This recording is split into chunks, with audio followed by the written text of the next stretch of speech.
Welcome to our 2021 school bus update. We've got some important information that we're going to be sharing on this PowerPoint, so hang tight and listen very closely.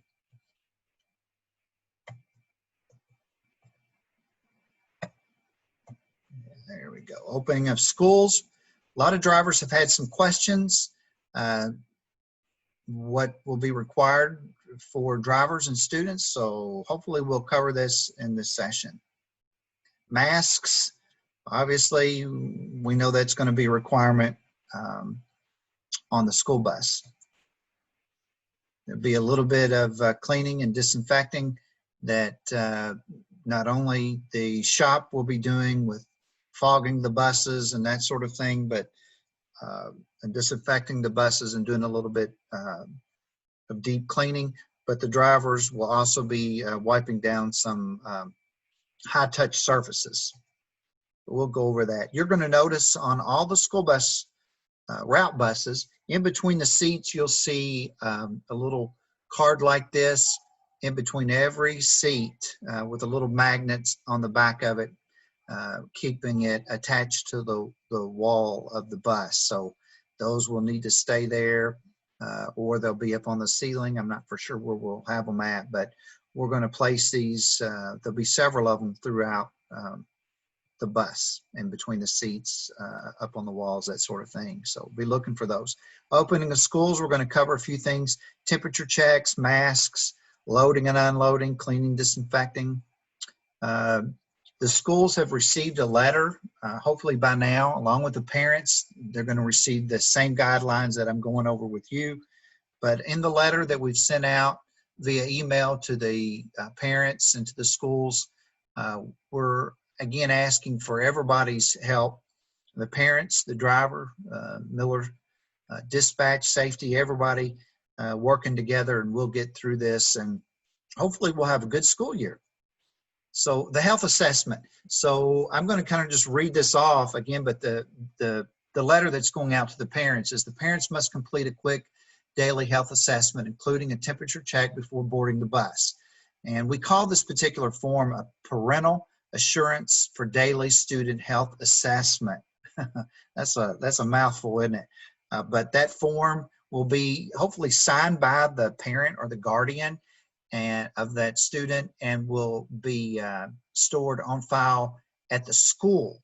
But basically that form will ask the parent to make sure that that student is not running a temperature and has not been around anybody with COVID, and all of those questions that that we ask our drivers to do. So many of you have already done that, and we appreciate you doing that. So it's kind of the same thing, but for the student. All students in first grade and up have got to wear a mask to the extent possible. So again, to the extent possible, look at those 4 words there that we've got. Exceptions may be granted on a case-by-case basis should the student's health and safety be compromised. It's going to be difficult for younger students to comply with mask wearing, but it will become the norm as they transition back into school. And drivers, we're asking all of our drivers to remind students to wear the mask while riding the school bus. And masks should cover the mouth and the nose.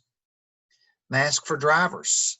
We're asking that the drivers wear the mask while students are on board the bus, especially during the loading and unloading process.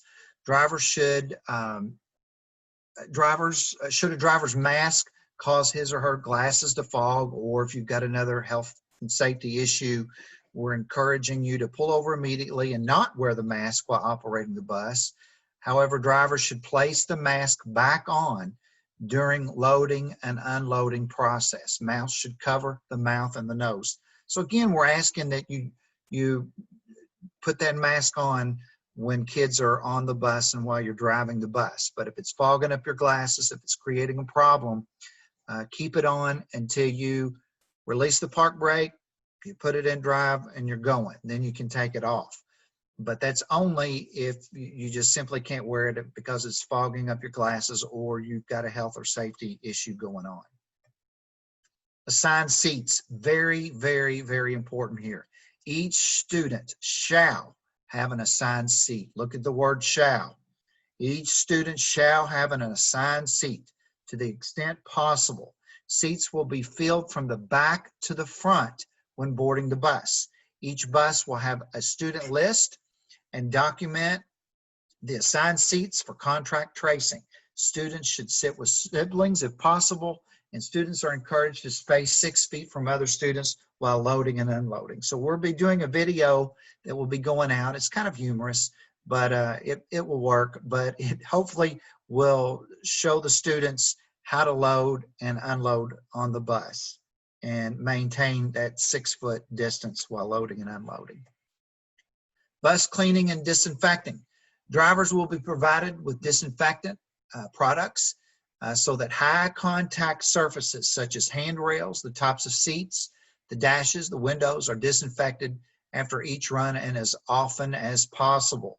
Disinfecting products, they need to be under close supervision of the bus driver at all times, and Miller Garage personnel will schedule bus routes with dispatch to keep the buses in a rotation for deep cleaning and fogging.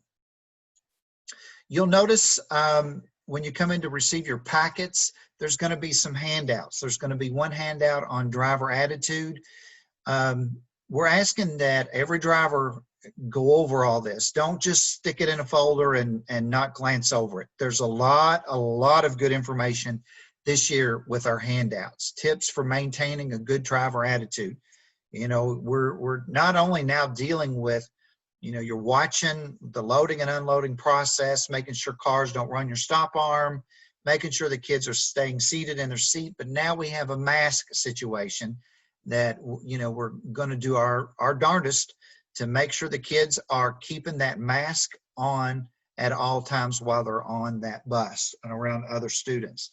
So, you know, our attitudes may get a little squirrely, but we just ask that you maintain a good attitude, do the best you can, and we want you to make sure that you've left your personal problems at home, you know, be mentally and physically alert, and, you know, come to work with a smile and an even temperament. And even if you're running late, take a few minutes to relax. We don't want you running late. Oh Lord, we don't need that. But, you know, if things are going on, traffic's bad, and you're running late, and you're calling dispatch, and you're doing your best to get there on time, to get on the bus, hey, take a few minutes to relax when you get on the bus. Just calm down and continue on. There's going to be another handout on student management. It's going to be real important for you to look over that. We really pride ourselves at Miller with transporting good students. Behavior doesn't seem to be a big issue like it is with many other school districts, but we've got a few of little pockets and a few pockets in different schools that are creating an issue. So be sure, those of you that are fairly new with your driving, new with having a CDL, hopefully this handout will help you a little bit. There's some tips. And for some of the old timers that's been around in a day or two, and you just had some kids that just got on your last nerve and you just don't know what to do, what tips have you got to help me to keep these students seated and maintain an orderly bus? There's a lot of good handouts and a lot of good pointers on that handout. Knowing your route, goodness gracious, we want you to run the route prior to school starting, but please get the stops down and the times down before school starts. We don't need to be late or on the news or anything like that for being extremely late, getting the kids to school, or getting them home in the evening. So know your route before school starts. Making turns and backing the bus. 2 handouts on that. When we look at the accident registry, making turns, we've hit some things this past year while turning in the neighborhoods. We've hit stop signs, parked cars, the same thing we cover every year. And we're still continuing to have problems and some minor fender benders here. So, and then also backing the bus. You know, if you've got to back the bus, God forbid, if you have to back the bus, pull the park brake, walk to the back of the bus, and make sure that there's not anybody or any cars behind the bus. Loading and unloading, the most critical piece of school bus transportation will be loading and unloading of that bus. So make sure you review that handout. DOT medicals, Kentucky school bus drivers get a 1-year medical card. Keep that in mind. If you're in Indiana and you're in perfect health, you might get a 2-year card if you live in Indiana. But if you live in Kentucky, sometimes when you get over there to do your physical, everybody's in a hurry and you want to get your paperwork and get out of there, right? I completely understand that. But make sure that you get a 1-year medical card. Here in this example, I covered it last year, good old Eric Jacob let me put this information up on here. So I appreciate Eric on this. But Eric actually caught the medical card as he was going out the door, and he's like, uh-oh, this ain't gonna fly. So he went back in and he had Dr. Michael Roberts redo the medical card and give him a 1-year medical card. So again, sometimes Frankfurt accepts it if we send it on to them. Sometimes they'll kick it back and they'll send you a letter. They don't send me a letter. They'll send you a letter or an email saying that your medical exam is not complete. Make sure every single thing is filled out on that medical card. Pretty much anymore with Concentra, every line is filled out completely because of the new FormFox that they have. There you fill out your information on your phone or an iPad or on a computer there, and you can legibly read your name. You can read the national registry numbers and the medical examiner state registration number and so forth. So just make sure you get a 1-year medical card and you're good to go. Avatar Fleet, we've got a new system and a lot of you already know about that, but when you update your driver's license, I'll send you a little text from Avatar. You cannot call back on that phone number. It is only good for texting, but we'll send you a text and we'll say, hey, take a picture of the front and the back of your driver's license and text it back to this particular number. And it goes right into your file. It is awesome. So it saves you time coming in and out of the building and letting us photocopy your license. It works like a charm. A couple of videos you're going to have to watch. Student management, one on student management. It's kind of humorous, but again, we're seeing some pockets of some issues that we need to have addressed pretty quick. And then the field trip video. So you're going to have to watch those 2 videos, and they don't last long, I promise. Bus evacuation, we do 2 a year. We're going to still continue on with the schedule unless something changes. As far as I know, the current time while I'm making this video, we are still on track for doing our backdoor evacuation during the first 2 weeks of school, the side door during the first 2 weeks of school in January. And again, the schedule's still on track for those two dates there.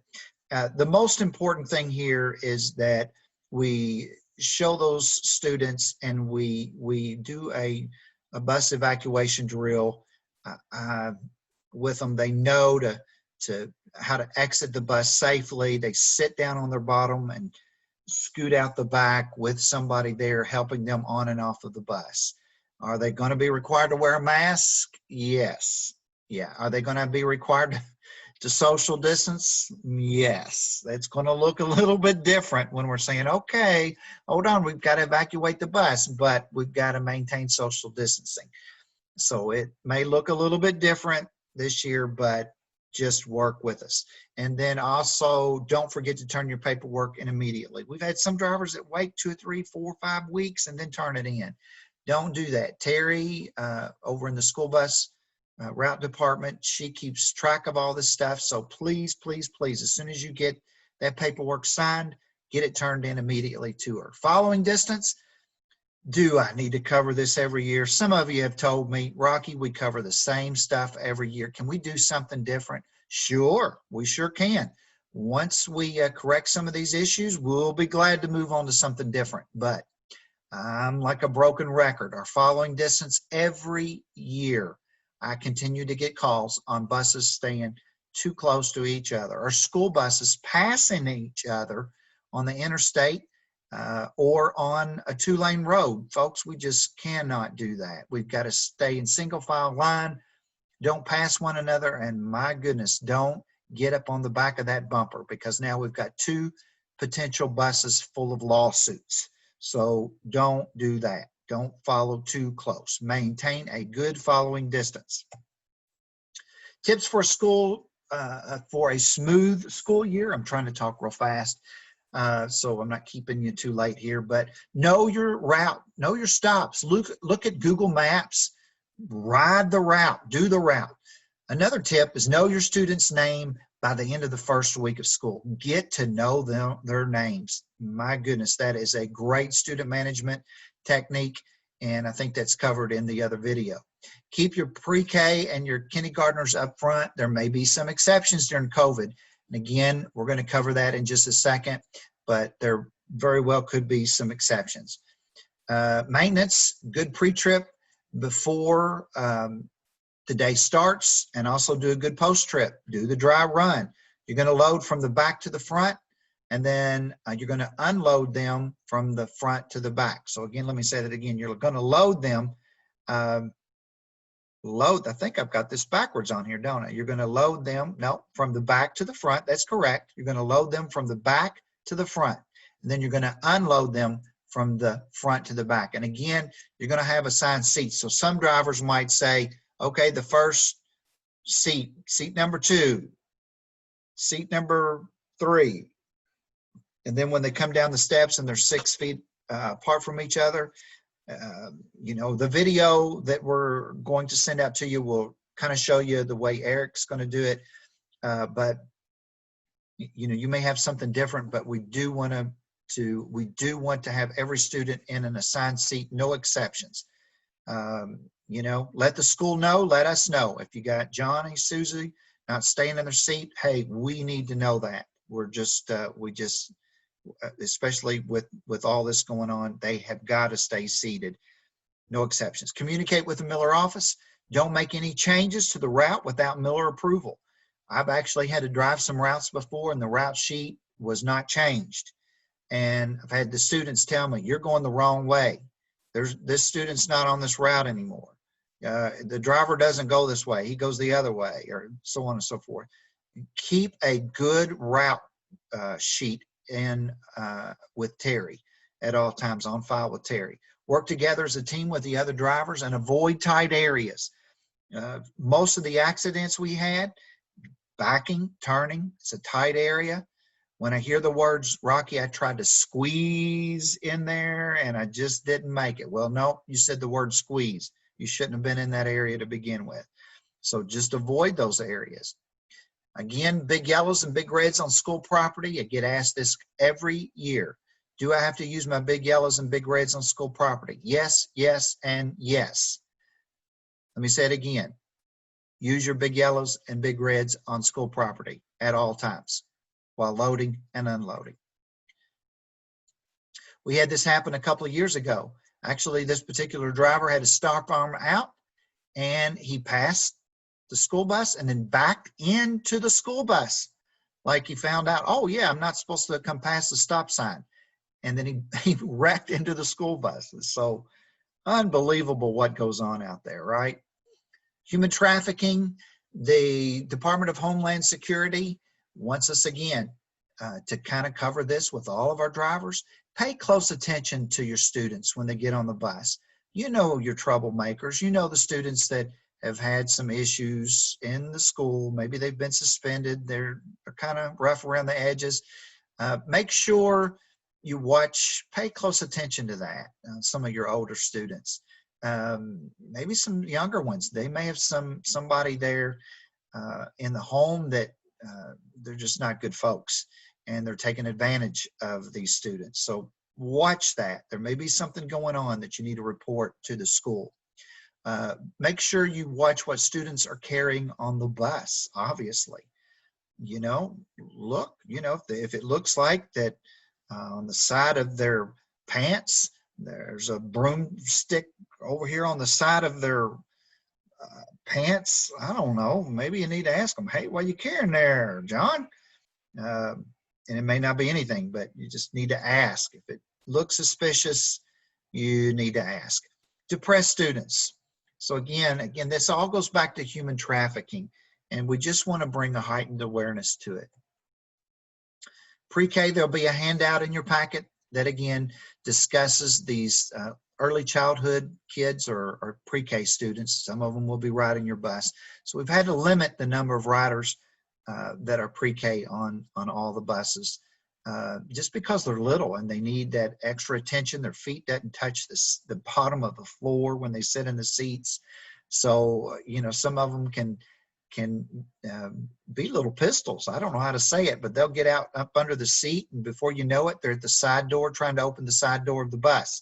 So, we want to keep an eye on that. And that's difficult to do when you have more than 2 or more than 4 on a bus. It can be really, really challenging. So again, on pre-K students, we want you to let the office know, which they should already know who's riding the bus, but if you got one that's the school's trying to put on there or something, hey, let us know about that immediately.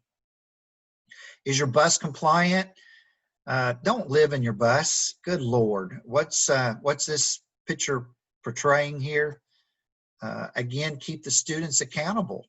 Walk your bus. You should be walking that bus after every run, making sure that there's no students sleeping on the bus. And we're also looking for damaged seats, and just a little bit of vandalism here could be going on. So we want to make sure that we keep those students and the schools accountable, and we can document it accordingly. Again, check your bus after every run. Check your bus after every run. Yes, this is not a broken record. Check your bus after every run. Enough said. Report all damage immediately. Small problems can lead into bigger ones. We showed this last year. Aerosols are prohibited on the interior of the bus. Some of our drivers have asked, can I keep it outside in the storage area compartment? We will let you do that. During COVID, there are some exceptions to the rules, and we'll be going over that with you. So again, but like this kind of stuff, like the window de-icer, starting fluid, antifreeze, this stuff should not be kept on the interior of the bus where the students can get a hold of that. Again, if you have to put coolant in, some of you park off-site and you have to add coolant, we don't want you mixing the green antifreeze and the red antifreeze. We just don't want that. That creates a big problem for the engine block. Your depth gauges, don't confuse not only the gauges, but the nozzle area where this goes in. Look at the caps. The blue cap obviously is for the DEF, and the other one is for diesel fuel. And again, while I've got your attention, we never put gasoline in a diesel engine, and that has happened by mistake before. Long-term drivers have done it along with newer drivers, and it's very, very, very costly to fix that engine. So again, if you have to fuel off-site, make sure you're using diesel fuel, and that will go in the area where it's marked, clearly marked diesel. And then where the blue cap is, that's where the DEF goes into. But watch your gauges. DVRs, hopefully we're not doing too many of the paper DVRs anymore, but if you are, make sure you sign it, and turn it in every day. Hopefully you're using the GeoTab. It's a lot quicker, a lot easier, less paperwork for everybody. So those of you that are on the GeoTab using the hours of service and the DVR function on your phone, it is working beautiful. There's been some glitches here and there, but overall, for tracking purposes, it has made just everybody's lives so much more effective and easier. Attendance, again, every year we kind of cover this, page 12 of the employee handbook. The nature of our work requires that employees attend regularly and report to work as scheduled. Failure to comply with these requirements seriously handicaps, it really does. It handicaps our capacity to perform our other functions and unnecessarily burdens other employees. We all have other things going on in the office. And I will tell you, as a safety director, my plate is full. And when they ask me to drive, I'm putting in some hours so to get caught up. So we just please just do your best to work as scheduled. And if you're not able to, please let dispatch know immediately so that they can do their best to get a replacement driver. Report all accidents and incidents. So if you've got, we cover accidents pretty good every year about reporting that, and most of you do a really good job of that. But every now and then you'll have a passenger that may slip or fall, and you may think, yeah, they're all right. I think they're all right. Well, they might try to turn in a claim a year later.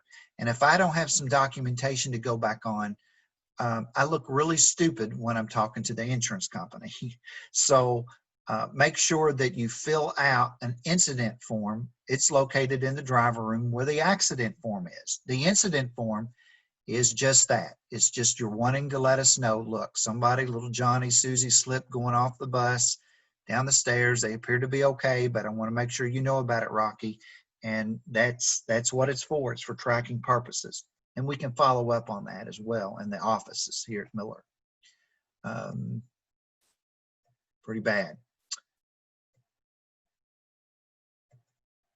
Sweep and fuel your buses. First aid and body fluid cleanup kits. This year, when school starts back, it'd be a good idea to open up that first aid kit and look at it and make sure it's stocked. I think all of our shop personnel has went through all of the buses, making sure the buses are running well, air conditioning, that kind of thing has been really looked over very well during this slow period. But mechanically, the buses have really been through it in the shop. So the slow period's been a good time for them to get things fixed. But those first aid kits, I want to encourage you, open those up and look at that.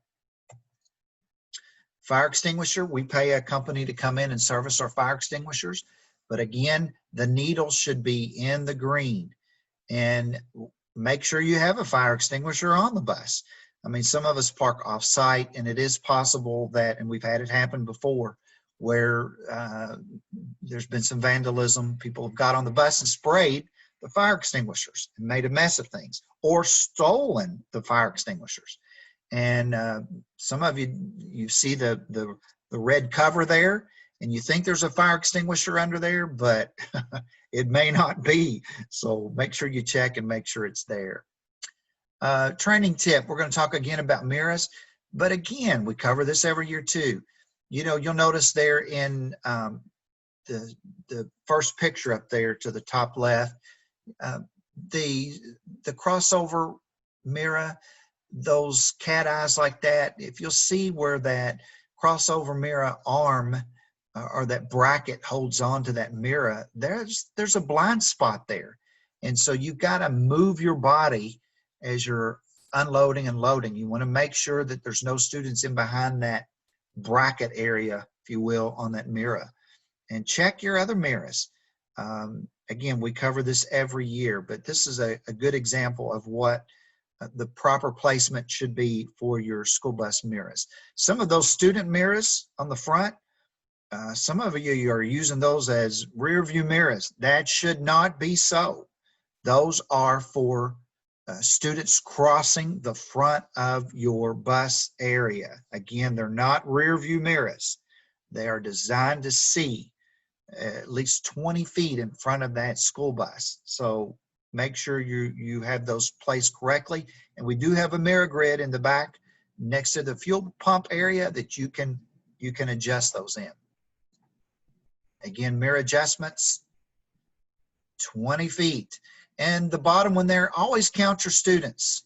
Always count them. Always count them. Again, I don't think we have any of these older buses on there, but you think this has got any blind spots in it? Oh, yeah.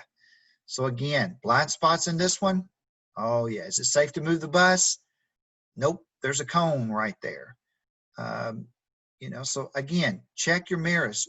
Look around your bus. Can you see in behind those wheels? No. So you've got to make sure all your mirrors are adjusted correctly, because when these students are getting on and off the bus, it's very possible, if you're not watching them, they're going to get right in behind those wheels. And we don't need that. Again, where the cones are, the student could be there. Count your students, no exceptions. Count your students at every bus stop.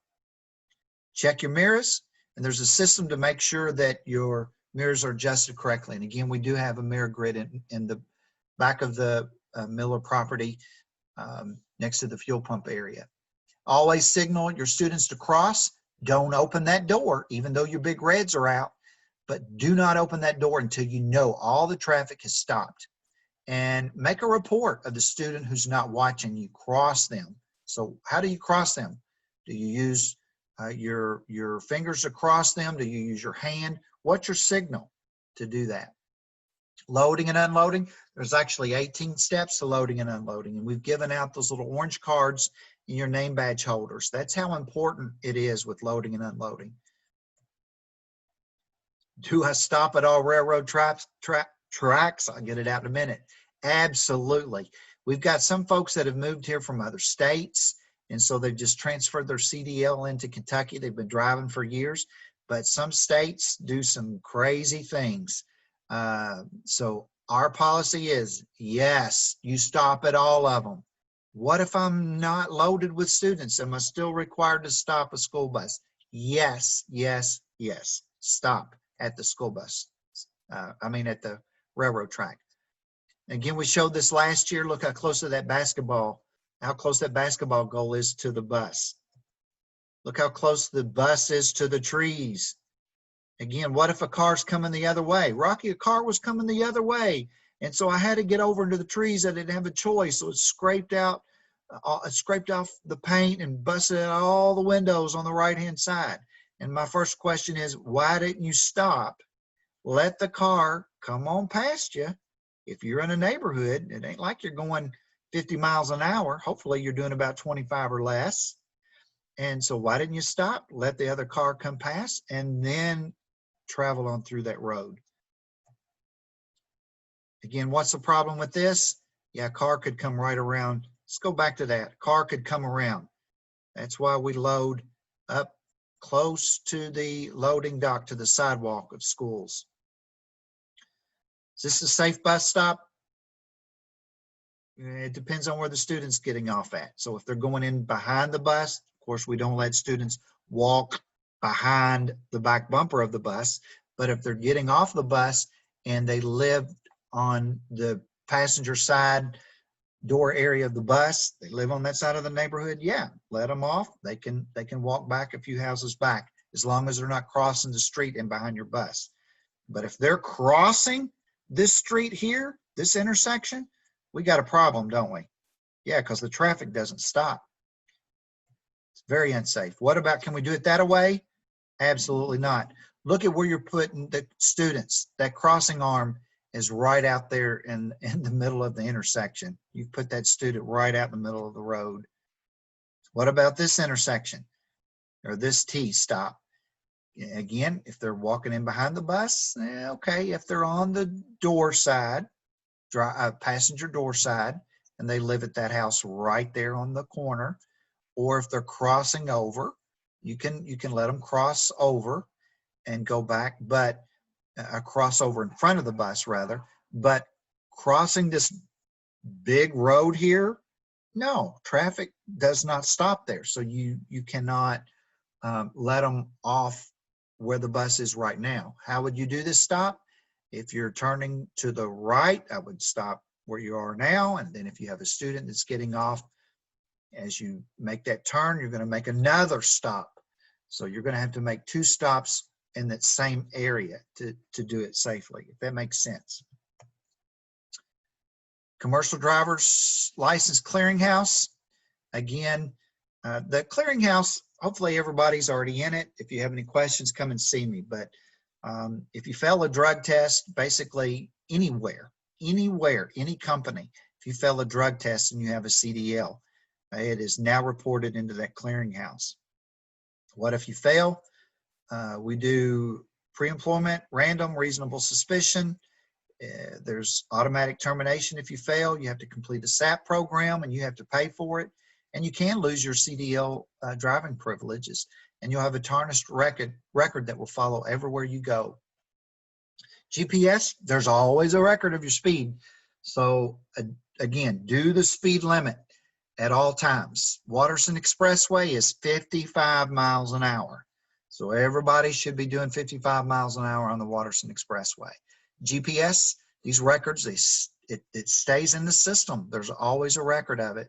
Never goes away, and just don't get caught. And again, do the right thing always. There's some expectations here that we ask all of our drivers to do. Just run a broom through the bus. Before departing, check your bus for belongings. Check the bus for passengers. Ask the passengers to check their areas for things that may be left. Notify dispatch if there's any mechanical issues before the bus goes back out again, and make sure you turn in all your paperwork if you've got paperwork. Do your homework before you leave. If you're doing field trips, check MapQuest, Google Maps, look at the route. Can this trip be allotted in the appropriate time? Don't be afraid to ask dispatch questions. Look at the work ticket, look at the start time, the spot times, and contact information. Do I have the correct phone numbers of the customer? What other buses are going with me? Who's my other drivers? Put safety first. Watch your following distance, don't speed. Customers can see your speed on their phones. A lot of customers, they're smart, man. They're like, I feel like this bus is speeding. So they'll download an app and it will track the speed. It's pretty accurate. So be careful with that. And a lot of them will just look right over your shoulder and look at how fast you're going and film it and put it on Facebook. So we don't need that. So watch your speed. Always watch your road signs. And again, pay attention, especially during the summertime. Watch for RVers. Many RV drivers, they don't have a CDL and they're driving a vehicle just as big as you. So pay attention to that. Pay attention to distracted drivers. We don't like to back because there's always an accident if you back. Think about the vehicle size. Think about how tall the bus is, how long the bus is. Am I capable of navigating the bus in tight areas? Avoid the tight areas, but if you get in one, good Lord, can you navigate around in there? In case of trips in case you have a trip that goes into the city, look for parking lot solutions, parking solutions. Look for a nearby location that you can park the bus, a big parking lot. You might have to walk a block or two. Look at and hotel parking. Some of our school bus drivers have been, in years past, have been out of town on field trips, and hotel parking has been difficult. So sometimes you got to go in and ask the folks there, where am I supposed to park this bus? Because it looks like your parking lot's full. And sometimes hotel parking can be an issue, but many hotels have solutions for that. So sometimes they'll direct you to a particular parking lot and shuttle you back to the hotel. But always leave yourself an out. Look at your itinerary, do your homework. Expect the unexpected. Sometimes there's wrinkles in the itinerary, so expect that from time to time. None of us are perfect, and sometimes the customer doesn't give us all of the information. You can read through that. The Smith system, we covered this past year. Key number 1, aim high in steering. Key 2, get the big picture. Number 3, keep your eyes moving. 4, leave yourself an out. Number 5, make sure they see you. The benefits: reduced collision potential, reduced fuel usage, reduced maintenance, lower insurance expense, and reduced anxiety and stress. Aim high in steering. We should be looking at about 15 seconds down the road. An animal's eyesight is suited to its need, and average drivers use 3 to 6 seconds of eye lead time. Expand your eye lead time to a minimum of 15 seconds.